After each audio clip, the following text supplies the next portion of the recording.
The Pacific Ocean, 1944.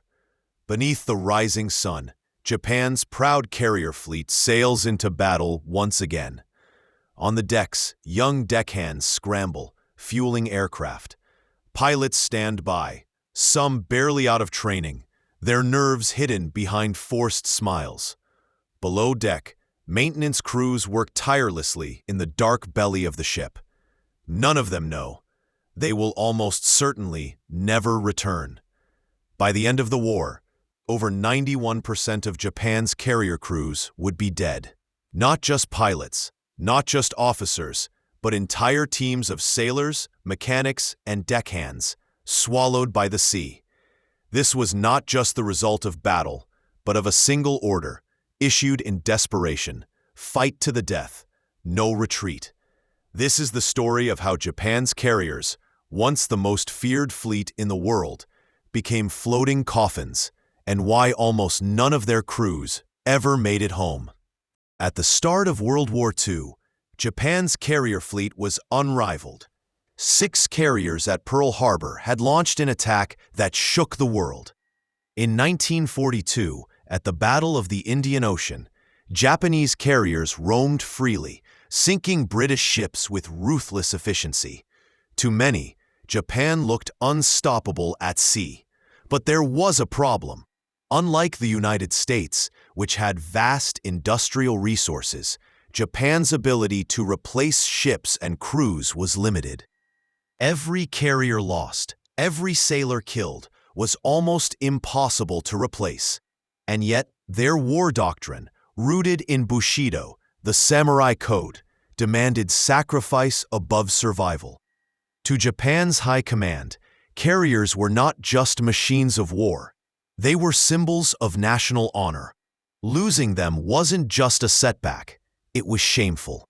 And so, a fateful order was given. No carrier must ever retreat. They must fight until destroyed. The order seemed simple: never surrender, never retreat. But its consequences were catastrophic. In the United States Navy, carriers rotated crews. Pilots were pulled from the front lines after long tours. Sailors were rescued whenever possible, even during battles.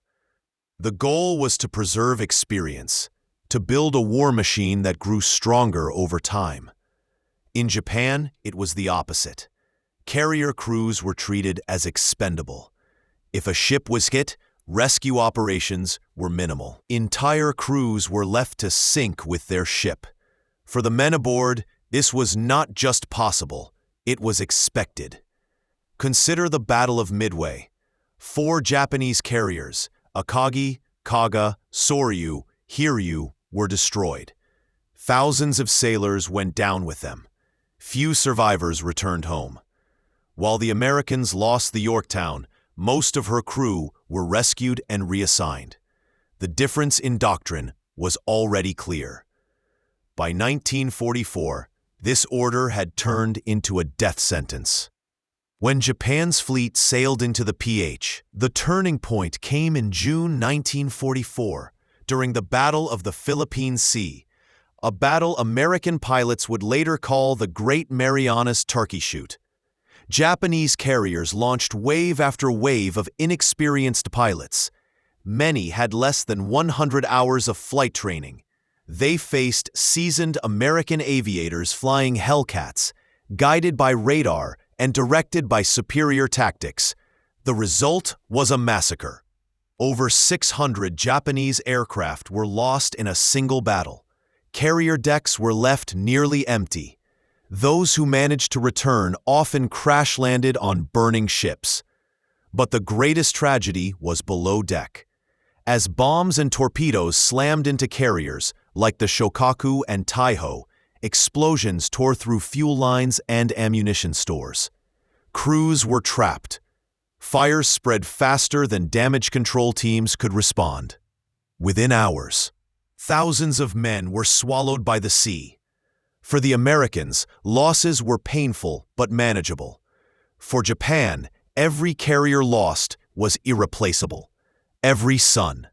Just months later, Japan's carrier fleet sailed one last time, to Leyte Gulf, October 1944. It was the largest naval battle in history, but by now, Japan's carriers were shadows of their former selves. They carried few planes, and many of those were barely combat-ready. Their true mission was not to win, but to act as bait, to lure the American fleet away from the invasion of the Philippines.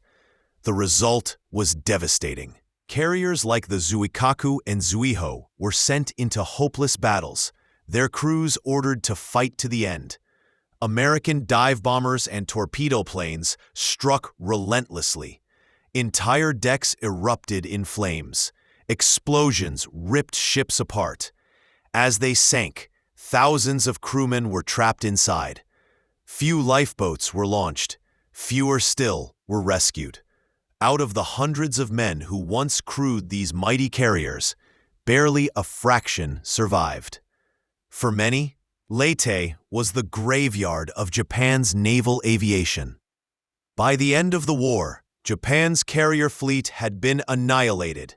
Out of dozens of carriers that once sailed proudly, only a handful remained afloat. Nearly all had been sunk in desperate battles, taking their crews with them. Records show that over 91% of Japanese carrier crewmen, pilots, deckhands, mechanics, officers, never came home. It was not simply the result of American firepower, but of Japan's own order that condemned them. Never retreat, never surrender. Where the United States preserved experience, Japan bled it away. Where the U.S. valued survival for future battles, Japan demanded death as proof of honor. The result was inevitable. For the families who waited back home, the war was not just defeat, it was silence. Fathers, sons, and brothers vanished beneath the waves, never to return. And for Japan's once mighty carriers, their legacy became one of sacrifice, loss, and tragedy. The war ended not with a final carrier battle, but with silence. When Japan surrendered in August 1945, the Imperial Navy's once proud carrier fleet no longer existed. Of the dozens of carriers that had ruled the Pacific in 1941, only a handful of wrecks remained, scattered across the ocean floor. And with them, tens of thousands of men still rested inside steel tombs beneath the waves. For many families in Japan, there were no bodies to bury, no graves to visit. Mothers clutched faded photographs. Wives waited for letters that would never arrive. The official telegrams were brief, impersonal, and final.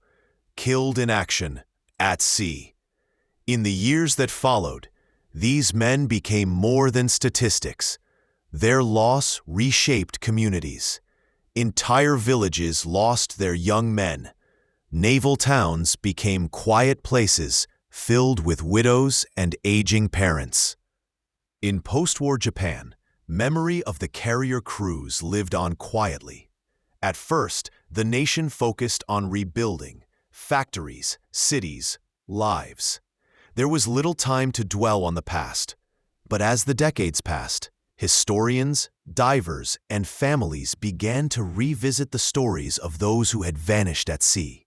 Modern deep-sea expeditions have discovered many of these sunken carriers. Off the coast of the Marianas, remotely operated vehicles have revealed the Kaga, the Akagi, the Shokaku, their decks eerily intact, planes still resting where they were tied down for launch.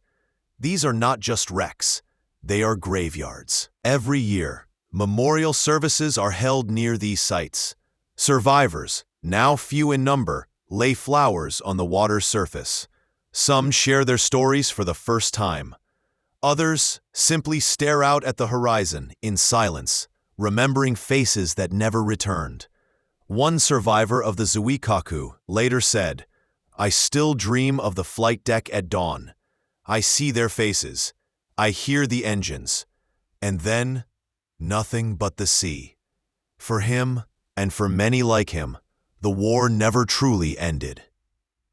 It lived on in memories, in the deep ocean, and in the silence of absence. Today, these underwater wrecks are protected as war graves. Divers approach them with reverence. The twisted steel and silent hangars remind us of the scale of human sacrifice. They tell the story of a generation of young men, pilots, mechanics, deckhands, who followed orders born of pride and desperation and paid the ultimate price. Their legacy is not only in the strategy books or the history documentaries. It is in the quiet remembrance of families, in the cold depths of the Pacific, and in the lessons that war leaves behind. The order that condemned 91% of Japan's carrier crews to die may have been born from a code of honor, but history remembers the cost. Beneath the waves, their ships still rest, and with them, their story continues. The Pacific today is calm. The waves roll gently over waters that once shook with the roar of engines and the thunder of explosions. Fishermen cast their nets where mighty fleets once clashed. Tourists sail above the resting places of thousands.